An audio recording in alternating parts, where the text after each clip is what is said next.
Today on R&R on Sports, Larry and Howard talk NFL gambling, NBA offseason, and more. Then Larry is joined by special co-host and producer of R&R on Sports, Jeremy McKnight, as they have a conversation with Scoop Jackson. All of this and more on this week's episode of R&R on Sports. Now, here are your hosts, Larry Robinson and Howard Robertson.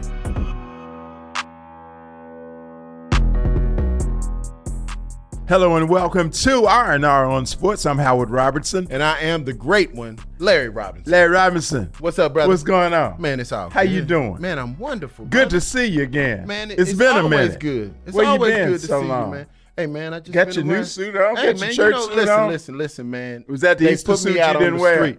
They put me out on the street. Because you ain't been back to church since COVID. Yeah, that's the truth. Man, you know, I like Bedside Baptist. I like Bedside Baptist, man. And then I can just cash app them. I can cash app them my tithes and offering. There's somebody high up that's keeping track. All right. Yeah, when you call on him, when you're going to really need him, watch what happens. Hey, no, I'm a Texan. Watch what won't happen. So there is so much, but one thing I was going to remember, because when she did not do so very well, we talked about it. We talked about her bad. Who am I talking about? Sha'Carri Richardson. Yes, exactly right. I know, because I felt the same way, dude. As I was watching her run and listening to her, because you know she snatched her little orange wig off and then had her hair all nice and coiffed under. Right. You know, but that was for me. Right. I took all of that. You. I took all of that because I gave her a real hard how you time. like me now. Right. Okay. I took all of that. And Sha'Carri, keep doing it, girl. Keep running, girl. Keep that's running. What we wanted you to do in the first Keep place. running. Run your legs, not your mouth, baby. There you go. Come on. That you doing it. That's the order. That's the sequence that is supposed to be. Beat people. Then you can talk. Mad cash stuff right Absolutely. there after you beat somebody. Absolutely. But man, really proud of that young lady. Man, so what else is going on in the world that you want to touch on? All kind of sports stuff is going on. Saw the draft. I don't know if we talked about the draft. We talked a little bit. We talked a little bit about the draft. About this boy being 7'11". 7'11". I hear an endorsement deal is coming. Is in his future. So I mean, his height happens to be the name of the brand. So y'all look out for that. Be on the lookout for that. Wembanyama's 7'11". Yes. What else is going on? Give him some franchises too. So since then, have we talked since Chris Paul got traded and to Golden State? Crack producer, did we talk about that? And speaking of Golden State, did you see this young man named Steph Curry? Oh, man. With a golf club in his hand. That dude is just, his hand-eye coordination and his touch is second to none. Let me tell you, man. I had not seen the whole. He is going to play PGA golf. I make that prediction right here. Yeah. That Steph Curry, upon finishing his NBA career, will be on the Pro Golfers Tour. This kid just rises to the occasion. I saw him sink that eagle putt to win it all, but I had not seen the hole-in-one. You didn't see the hole-in-one? I saw it that day. Yeah, but I had not seen it before I saw him win the tournament. Win the tournament, and he's quite man. He's a special person, man. I mean, his touch is unbelievable. His touch is excellence, and excellence at everything he chooses to concentrate on and do, and that's beautiful to see. Great interview on the Today Show, by the way. I saw that. Great interview on the Today Show. I saw that. I see him ascending into this position of being the leader of the NBA. Mm-hmm. I wouldn't be surprised if he takes on a major role in the NBA Players Association at this point. Okay. I think he's moving into that senior statesman position because he has the pedigree from the championships, but now I can see him taking a more leadership So role. congratulations Steph Curry, keep doing it, baby. Keep doing it. Keep Chris doing Paul, it. Draymond Green. Oh, yeah. They got a lot. They're going to be fighting at home. They'll be fighting in the locker room. We'll be talking about no fight. We got more. We'll be back for more R&R Sports after this.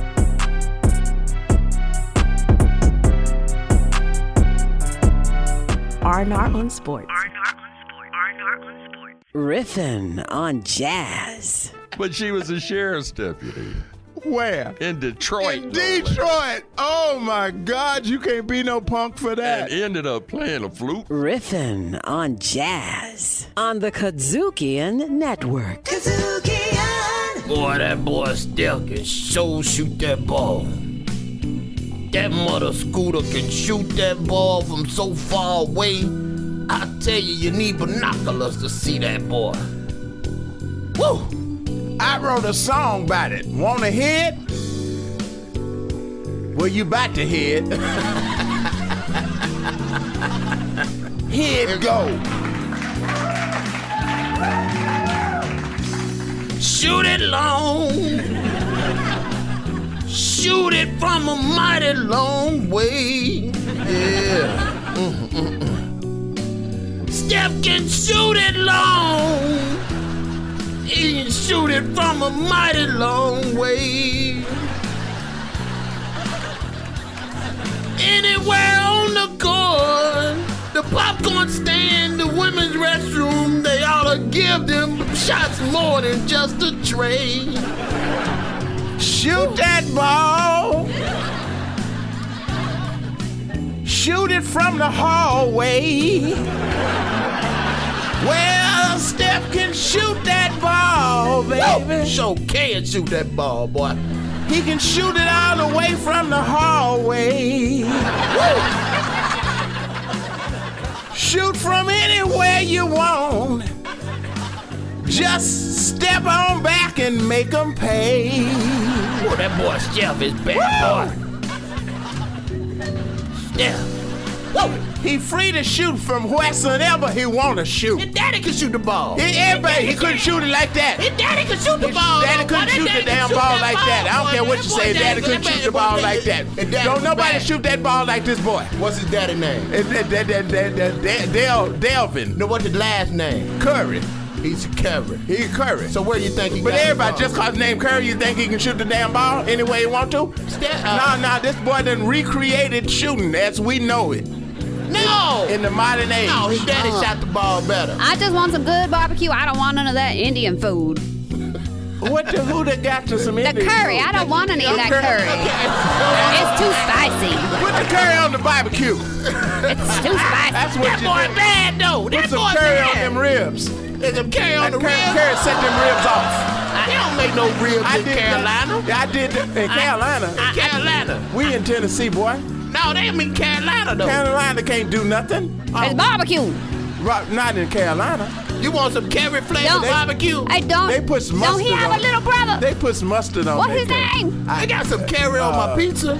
Let's see. Well, that's just gross. I put some curry on my pizza. There's Steph, and I believe he's got a sister named Ida Bell, and it's another one. Now, you know, I put some curry on Ida Bell's toes. Ida Bell got. Wait a minute, boy. Is that what's in Wait there? a minute. Is that what's in James Harden's pot? Ida Bell Still got sucking toes? that other boy.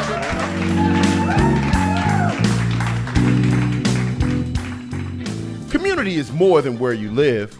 It's the people in it who go above and beyond to help it thrive. During the 50th anniversary of hip-hop and the 75th anniversary of Black radio, and year-round, AARP recognizes people, members, volunteers, and partners giving back to our communities. We believe when our efforts drive change for the greater good, we all thrive together. To learn more about how AARP supports efforts to keep our communities thriving, visit aarp.org/Black Community.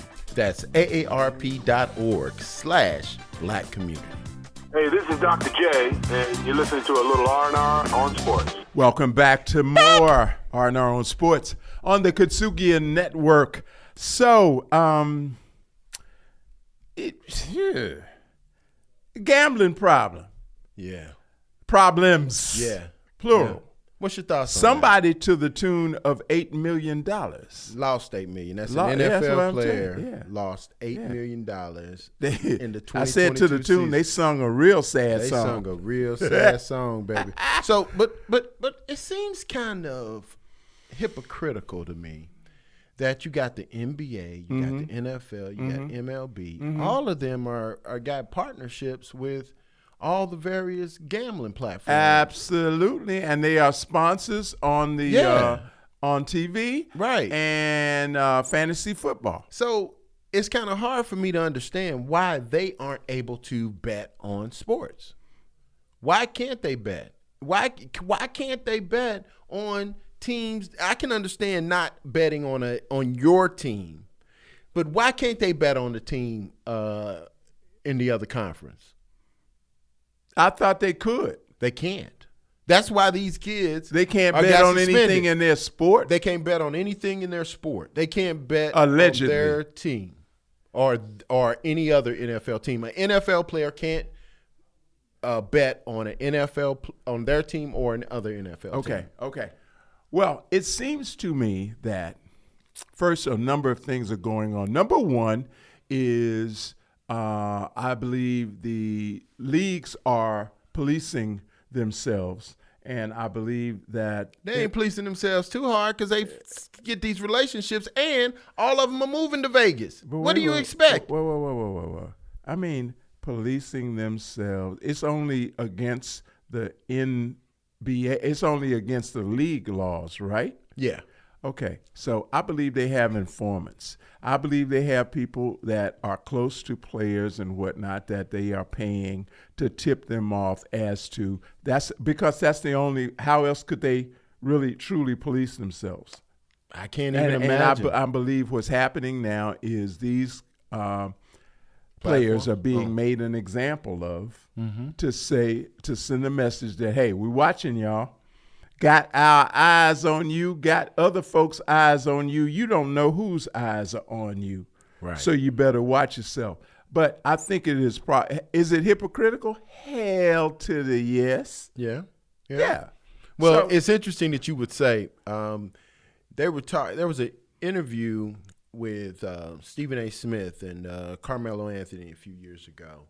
And it was talking about how the NBA, how he walked into, I think it might have been David Stern's office, or it might have been Adam, and literally he ran down everybody he hangs with, every place he goes, and said, we making a sizable investment in you, and we are going to protect our investment. Absolutely. These are the things that you're going to have to do to clear these things up. Absolutely. And I was like, wow, man. I'm like thinking about that for a second. So when you say they got informants, they have people that are probably paid to hang out with NBA players. Absolutely.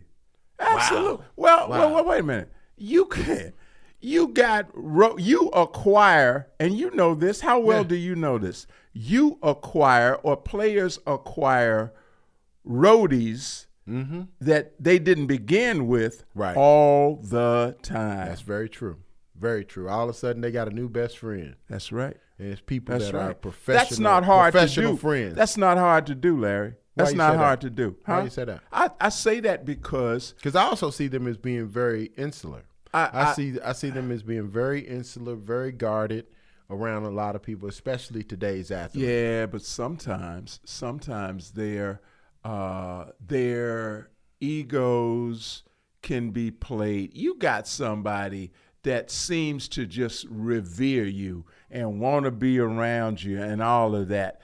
Everybody, and I'm not saying every player is like this, everybody is like this, but I'm saying that is very flattering to certain people. And, long enough they're there, you show up here, that it doesn't happen overnight. Right. But over time, they gain access. Over time, you take more time with them. Over time, you might let them in. Right.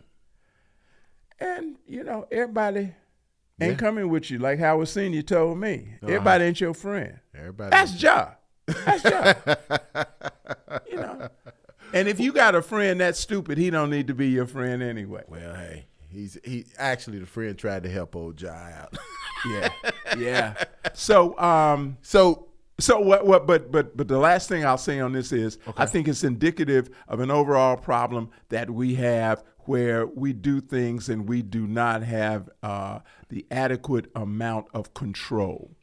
Okay. So gambling, what did you think was going to happen? Right. What did you think was going to happen? That's what I don't understand. When they become among your biggest sponsors, right. When fantasy football, right. What did you think was going to happen? You're dealing with all these executives that are involved. They're going to get theirs. That's right. Exactly. And they're going to attract people to play, including folks who play professionally that are your players. It's going to happen. It's going to happen. I don't know what you expect. It's happening. Yeah. So listen, on the other side of that, I am curious about your thoughts around NFL running backs. Because it really does seem like NFL running backs are almost like the dodo bird. They're almost a thing of the past. Because you got some pretty talented guys like Saquon Barkley, Tony Pollard, and the young man Josh Jacobs, who, they've been franchise tagged. They haven't signed a tender except Pollard did. But these guys are saying, nah, man, I deserve more money. I mean, for the wear and tear, these guys are taking in a car accident every play, from what I understand. And so, if that's the case, why wouldn't you pay your running back with them being such a vital part of your team? I can't justify that. I don't know why they won't pay somebody that is producing for them, somebody that is making them constant part of the conversation and keeping them in the game. Now, I do know this. I mean, the talent, the running backs, may have to take a stand and see. I mean, because if folk know that they control you and they got you by the short ones, then they're gonna exploit that. So, what are they gonna do? Right. What are they gonna do?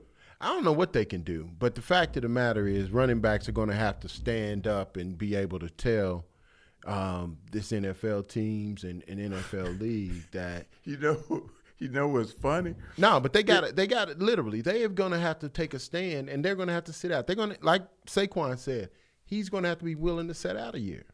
Yeah. He's going to have to be willing to set out a year. Make your point. Yeah, you got to make your point. And it's probably help him out anyway. He get a year off from all them hits and whatnot. Wonder if the NFL is going in the direction of the NBA, where you just got all-purpose players. No positions. No positionless players. No. The right tackle can. Now, what I can see, the right tackle can jump back into the backfield and carry the ball. But no, I would say the thing that I think is going to happen is that we're going to see a whole lot of shotgun offenses. And it's just going to be passing 40 to 50 to 60 times a game.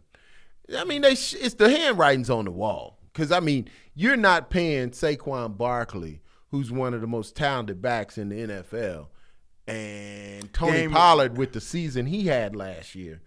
And you're telling me this is a trend. This is going in a direction of maybe running backless football. That's ghetto football. That's William Brack. Yeah, that's what Brack calls ghetto football. Where you used to play, the center was eligible to receive the ball too. Everybody eligible. You got a quarterback and everybody else is a receiver. Run down the street like I'm put it right down there. Everybody down there jumping for the ball.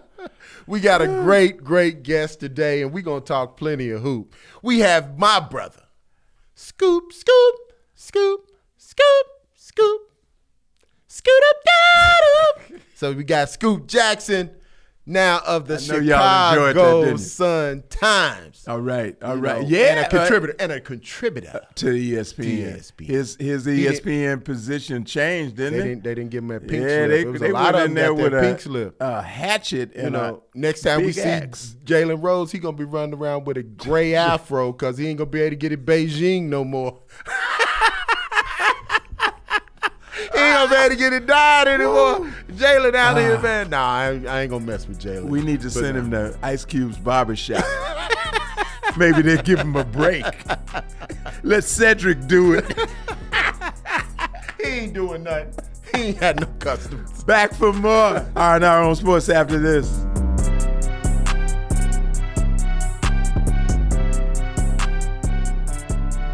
Blues in the basement. You have blues about your girl is gone. My baby done left me.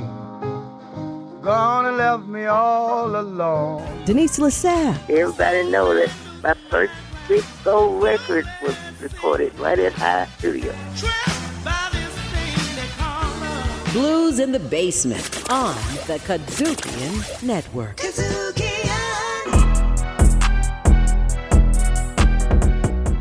And welcome back to R&R on Sports.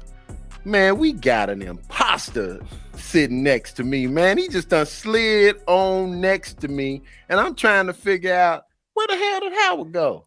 Look. First of all, I'm not an imposter. I want to start out by apologizing to Howard. I'm not trying to take your job. We just, Hey, for everybody who don't know, this is our producer, Jeremy McKnight, who's joined us on the show. And we got a great guest today. He used to be with ESPN. Used to be. It's a lot of used to be. It's a lot of used to be's at ESPN right now. Listen, Jack.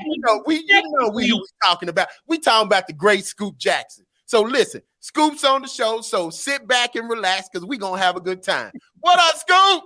What up? What's going on, man? Look, I'm technically still there. My position has really just changed. So that's okay. So you actually still at ESPN? I contribute. Wait, I contribute with everybody else. I contribute. Okay. So I'm not, my contract did not get extended after 18 years like a lot of other people, but they still have me as a contributor. Okay. So is it just you sitting on the bench waiting till they call, or you got a regular assignment? No. I wait for there's something. I just got through doing something for the HBCU profile that they do. I'm trying to have a conversation with them about a possible film project in the future. So, okay. But it's, basically it's on a on-call basis with me for right now. Okay. But that's, ain't nothing guaranteed. They're basically going through some cost-cutting measures. What's going on? Let's start there. What's going on at ESPN, and how they just getting rid of everybody? Well, here's what they're doing. They're basically, it's not necessarily them. It's Disney looking at their overall revenue streams across all platforms that include Disney as a company, not just from an entertainment standpoint, but from their parks and other forms of non-media entertainment that they do. But under Disney's umbrella is also ABC and also ESPN. Right. Now, Disney said a while ago that they were going into 2023, there were going to be 7,000 positions removed. Right.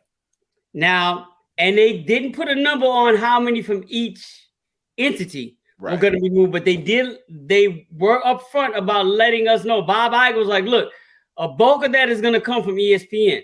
Yeah, he was basically, it's Disney going through cost-cutting measures across the board, and ESPN being caught in that, knowing that a lot of their employees or independent contractors, which I was, are going to be removed for cost-cutting measures. Now, when it comes to ESPN making the decision on who's being removed, like Disney's they're doing a micro version of that.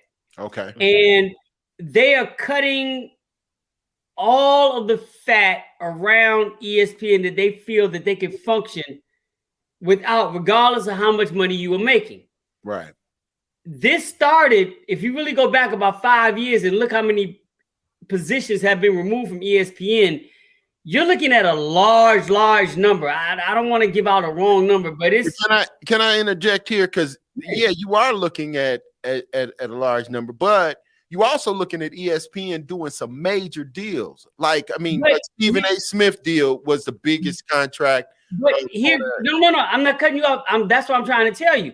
They're cutting off the fat and basically dealing with the company to its raw bones of what is going to produce the greatest amount of income with the smallest amount of people for us. Right. Now, do we need 5 producers to do this, to do First Take? Do we need 10 producers to do Greenie? Do we need 3 hosts for NBA Today or NFL Live? You know what I'm saying? Right. They're like, nah, we can get this done with 2. Right. We can get this done with 3. So everything is cut around the fat. Now, there's still a media organization that is in the business of generating income and making money. So Stephen A. happens to be an individual that is generating a lot of income for them. Right. So there are going to be people who are marginal where they look at, yes, this person is important, but they're marginal right now. This man and what he's bringing in is guaranteed. He's secure. Right. We need him now for that 8, 10, whatever million we're going to give you, Stephen A. You gotta do It ain't like back in the day. You gotta work. It ain't like back in the day. You're not gonna do one thing for this. You're gonna do 10 things. Right. To make this happen. Well, Scoop. Wait, hold on, Joe. I got to, because I don't want to put this on Stephen A. I want to make another point. I'm sorry, but Pat McAfee. Yes. Yes. Right. You have the ability to make millions for us. So while we're cutting people, we may cut 80 people and give you $85 million. But those 80 people that we cut, ain't no guarantee that they're going to generate that type of income for us. We know your background. We know what you're bringing to the table. We're going to deal with you. Now, Pat McAfee, here's what you're going to have to do for that $85 million. Right. So that all becomes part of that cost-cutting measure where they're like, look, we are dealing with people who are going to guarantee us a large return on our investment until Disney gets back to a space where we can function with the operating budget that allows us to have 5 producers for this show, 3 hosts for this show, 7 camera people for this show, 2 editors for this show, 2 writers for this show. But until then, we cutting it down to 1, 2, 3 at max at any one position, and you want 2 or 3 people, or y'all gonna get paid this, and y'all gonna do the job of 4 or 5 people. So Scoot, let me ask you this, because it seems like, and you probably just answered it or you don't know the full answer, but it did seem like some of the people that was laid out, it was kind of random. Like, I hear what you're saying about, they were trying to figure out who actually makes the money, who's going to bring in revenue. But it seemed like some of the on-air personalities that got let go were random. Did you feel that way or? Well, no, I mean, I can't speak on my particular situation because I know my contract was up. Right. So I knew I stood the chance of that happening to me. And I'm surprised it didn't happen earlier. So I understand that. And I don't know, everybody's situation is unique to them. I can tell you this, though. The decision to make who was not going to continue, whether they weren't going to renew their contract or they were cutting them on the thing, it may seem random to us, but each department which that individual was under was judged by their department heads and like, you all have to cut the fat. So it's on you all's decision. Disney's like, we don't care where it comes from, but here are the marching orders in which you have to do. So let's say SportsCenter's budget. Let's say SportsCenter's budget is $65 million a year, right? Okay, now SportsCenter, your annual budget is $65 million a year. Disney, we got to cut. So now we're cutting that down to $56 million a year.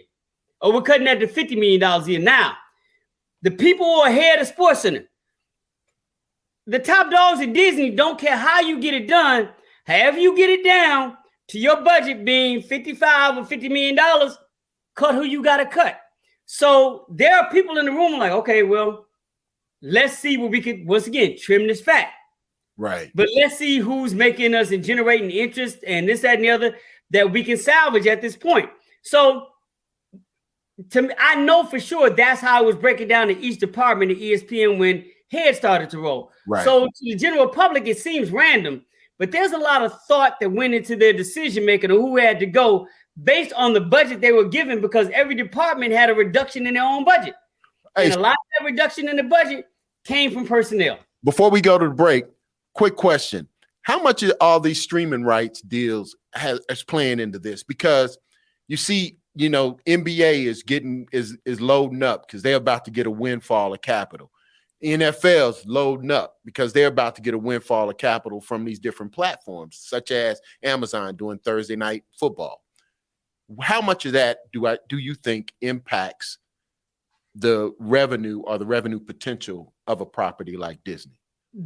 That's a great question. And the only answer I could give you is that I can't make that comparable with the NBA or the NFL because they're independent properties. Right. ESPN is still a property that is owned by somebody. And as I explained earlier, this is a Disney decision. So I don't know where Disney as an entity landed on this is the way we have to do this, and looking at the streaming services and detaching the streaming agreement that, you know, ESPN is in bed with Hulu. Right.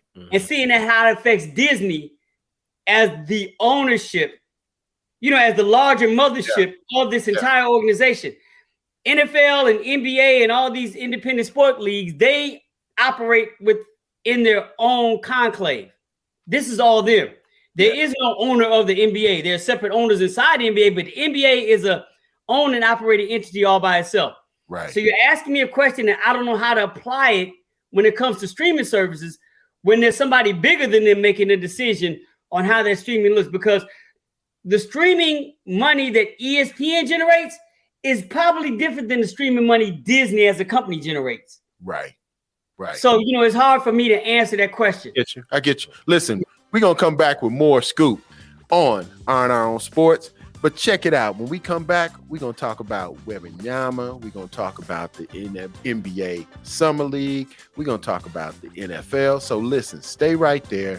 This is Our Own Sports with my special co-host, Brother Jeremy McKnight, and our guest, Brother Scoop Jackson. We'll be right back after this.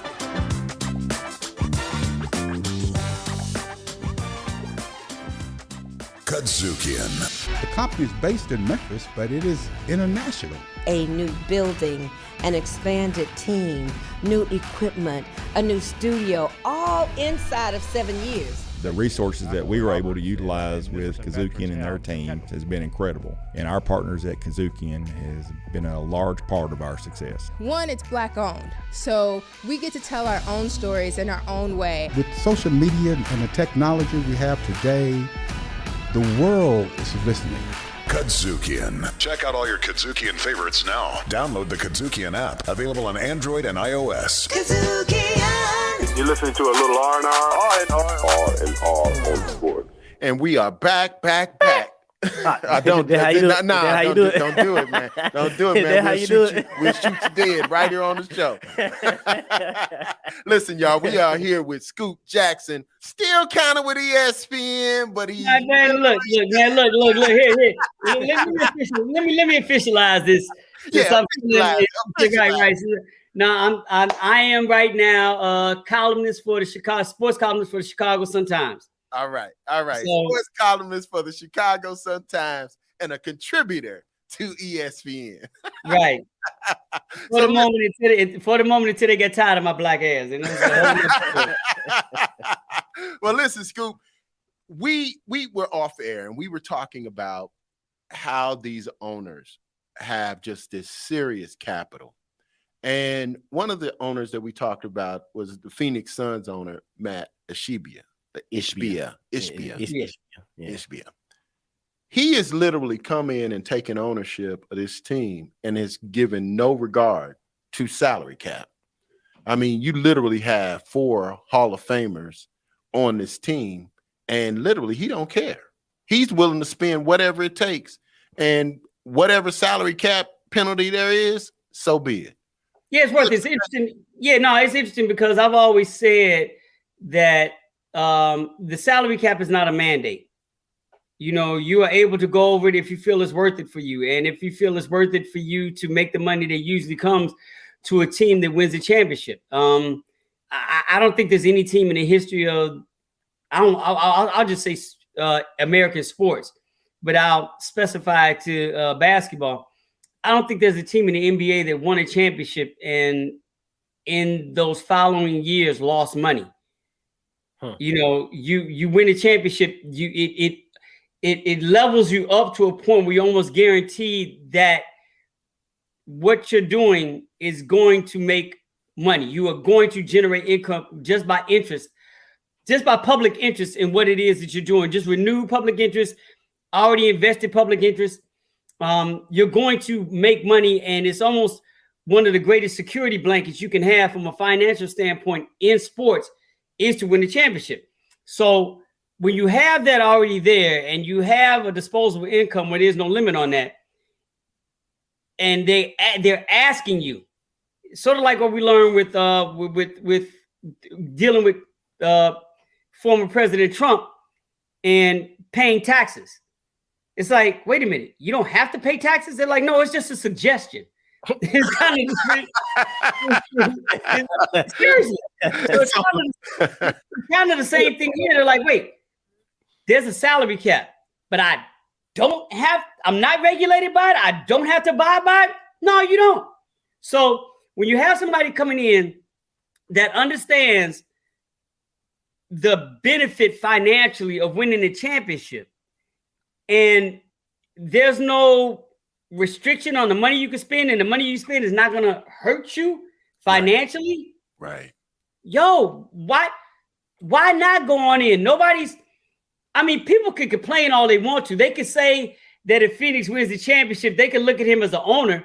The public, we in the media, and the public can look at it. We in the media can look at, that championship doesn't count because you bought a championship. There's no other owner in the NBA is going to make, like, dude, yeah, congratulations. Congratulations. Congratulations, because that's how we run this business. Right. My biggest concern with him in the way he's acting, and I don't want to make a pun on words, but he's acting like the new Maverick in there, the way Mark Cuban did when he came in. Sure is. He's acting like whatever. Exactly. But my thing is he in the business of basketball or is he in the business of business? And we're going to figure that it's going to take a couple of years for us to figure that out, whether he's in the business of basketball or whether he's in the business of business. But I personally cannot believe that this guy, at his pedigree, says that he is a businessman. So to me, it would not surprise me for him to drive up the value of the Phoenix Suns and flip it like he's done every other asset that he's had. And speaking on that, Scoop, I ask you this. Do you think it's going to work? Like they got a lot of players to do the same things. Kevin Booker. You know what? Here's the thing. I've seen, and you all have seen, a lot of things work that's not supposed to work because we tend to look at it singularly. Okay. We look at it myopically through one lens, as opposed to looking at the many other lenses that go on when it comes to building a team that's trying to prepare itself to win the championship. I will say this, and I'm not saying this specifically to who's there now. I'm saying it's just in general. When you have a team like that, everything falls on the coach to be able to manage it. Yes. Yeah. Yes. So, I like Nick. Nick is good. Nick's never had to do anything like this before. Right. And we're not saying it's gonna work, and I'm not even talking about personalities. I'm talking about just making it work on the court. Here's the thing, and I'll bring this up to you just to make a historical point to put it in perspective of what I'm talking about. Y'all remember when the Los Angeles Lakers? Wait a minute, you said Nick's in Philly. Yeah, Nick's in Philly. You got Vogel down in. Vogel. I'm sorry, Frank Vogel.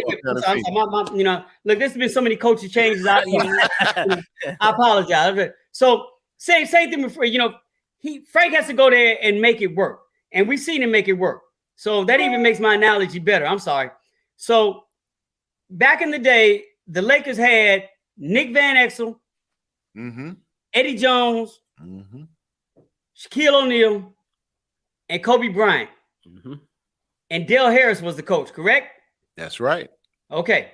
Kobe shot 4 air balls. Well, he was a rookie, but at least he had the nerve to take the shots. I agree with you. Yeah. Big confidence to do that. But here's the thing. You basically take the bulk of that same squad, and I'm not taking anything away from Dale Harris. But what happened when the minute Phil Jackson came in there? They won. Yeah.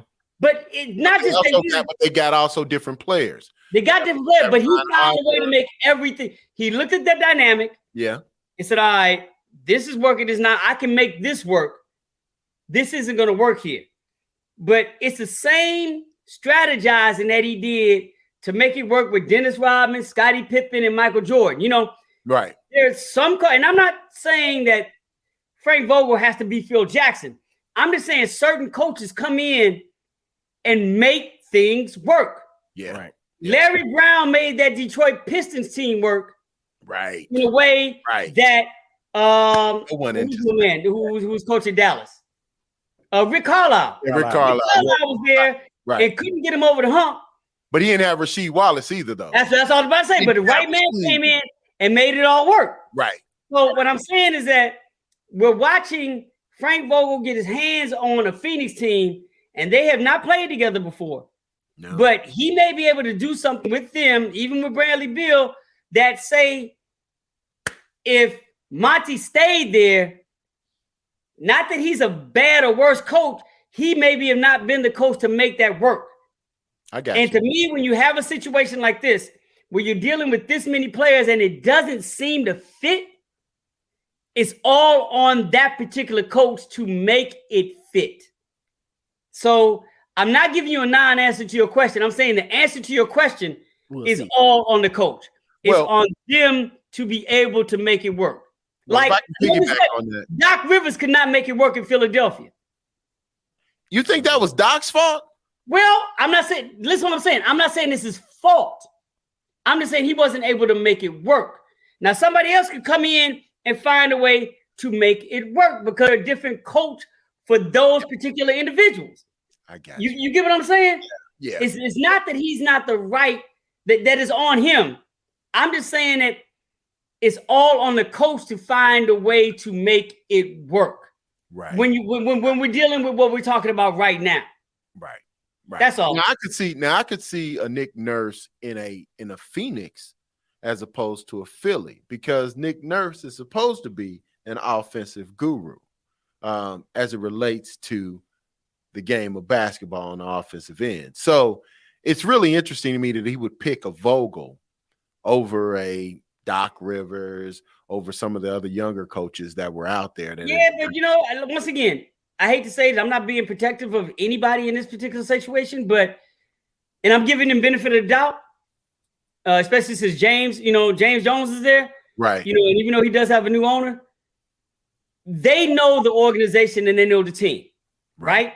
Right. We're in the media. We really don't know these guys like that. Right. Right. They have their finger on the pulse of what worked and didn't work.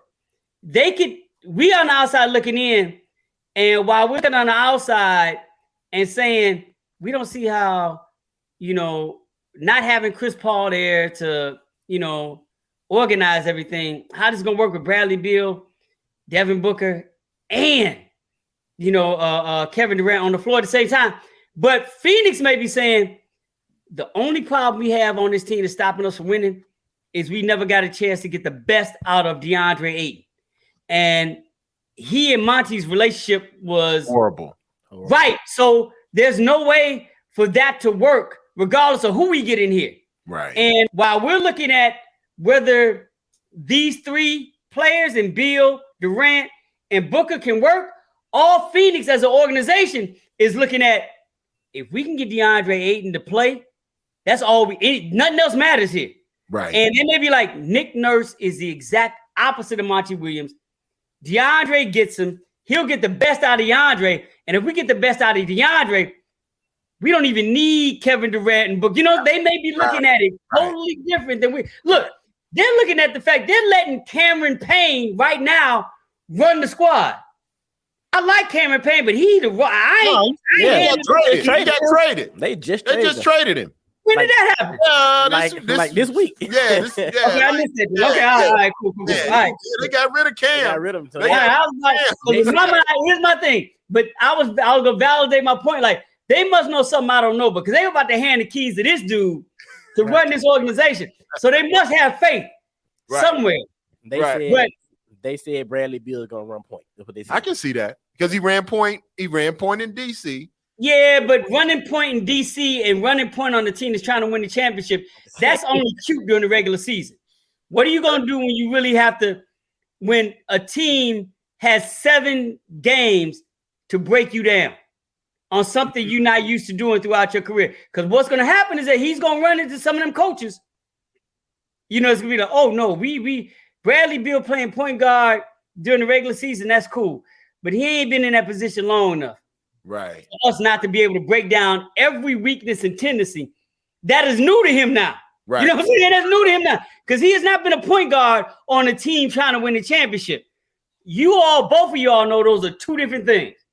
Two different responsibilities. Last question on your way out the door. Wembanyama. Stash it or trash it? Oh, you got to roll with this dude. Any dude that can stop Greg Popovich from retiring.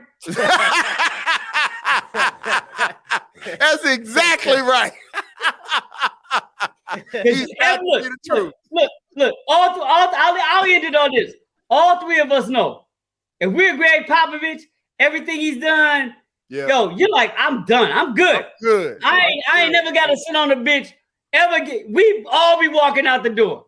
He signed up for another 5 years. Like another 5 years. I think he's the highest paid coach. They didn't let Monty have that for too long, did they? But what I'm saying is that dude alone, Greg Popovich would have done this without the money, but he's like, if y'all gonna pay me, I'm gonna take it. Yeah. But any dude that could do that, has Greg Popovich's resume, that could easily walk away and be fine for the rest of his life. He probably make more money not coaching than the contract they gave him. You know, he's like, I'm good. So what's your prediction? But he's like, you know how easy this job gonna be now? Now I'm any dude that can do that, I'm riding with that dude. Okay, so what's your prediction on his success first year? Is he rookie of the year? I don't think so. Really? Only because that's not important to them. You know, I don't think Greg Popovich is going to try to push him to be rookie of the year. And if you really, really look at the past and the way rookies of the year work, usually rookies of the years, you know, with the exception of probably Tim Duncan, that's something they push for. That's something that's important to them.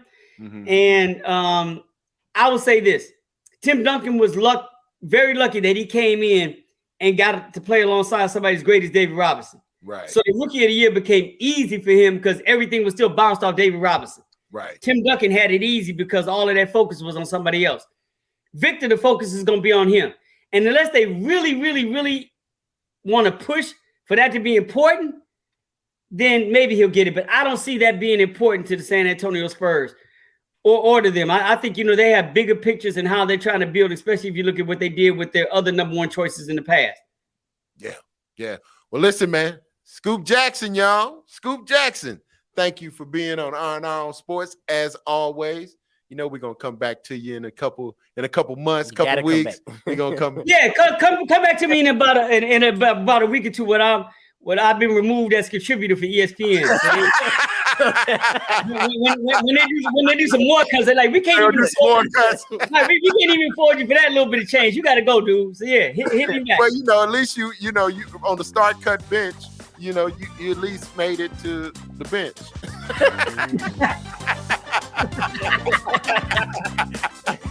All right, listen. We'll be right back on R&R after this. Hey, this is Howard Robertson with R&R on Sports. And I'm the most amazing Larry Robinson. For the best entertainment you can imagine, download the Kazukian app and get R&R on Sports. Download it from the Google Play Store or the App Store. Android, Google Play, iOS, App Store. Get it. Kazukian. R&R on Sports.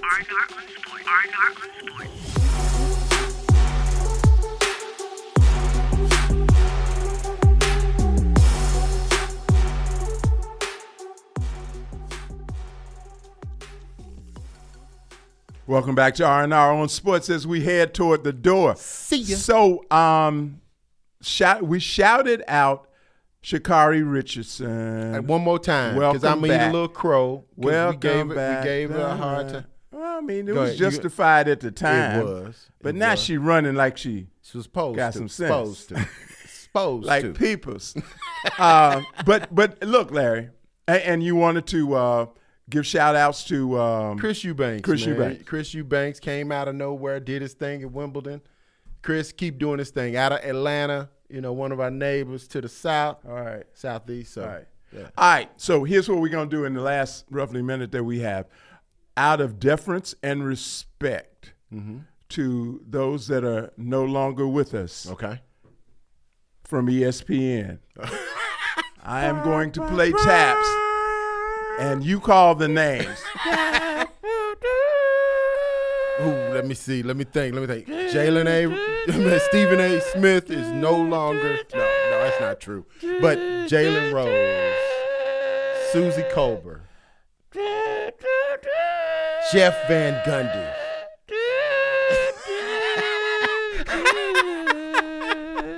Listen, this is R&R on Sports. May y'all rest in peace wherever you end up. Did you say Jeff Van Gundy? Jeff Van Gundy gone, but they got JJ Redick that they're gonna try to bring in there and make him something. But man, they got a few people. They tell me Stephen A. about to earn some money, Jack. Stephen A. about to earn some money because literally, you gonna come in here, breeze in here, and breeze out, and make all that money if you want to. No, you got assignments. You got to work. And he's having the problem with it too. He's having a problem with it. Yeah, because really what saved Stephen A. Because I don't think outside of First Take, I'm not sure anybody. How you know he having problems with it? He said it. He said it. Said, he's not feeling the fact that you fired all my people. So I got to go. And now I got to go out all the time. So he's going to have to be there. Like, he going to be like, be there in the morning as everybody else. And then he got to be there at night. All right, Stephen A. Keep talking with your bad self. Go ahead. God. What's my man's name? Stephen A. saying, Eisner? You can send me home if you want. Is it Iger. Yeah. Okay. Bob yeah, Iger. tell Iger. Yeah. Tell him you ain't happy. Patero. You ain't happy. We appreciate you being with us here on R&R. On Sports, that's your show, right? Yeah, it is. It's his show. As opposed to that other R show. I get mixed up sometimes. Y'all take care of yourselves. Take care of each other. My name is Harvard. And I am the great one, Larry. Oh, you got real low and Barry Whitish, didn't you? Yeah, it's like, my name is Larry. Whitish. And I like girls. Yeah, you what? And I like the girls. Float. Bye, y'all. Float on. Float on. Float on. R&R is hosted by Larry Robinson and Howard Robertson. R&R is directed, produced, recorded, and distributed by Kadzukian.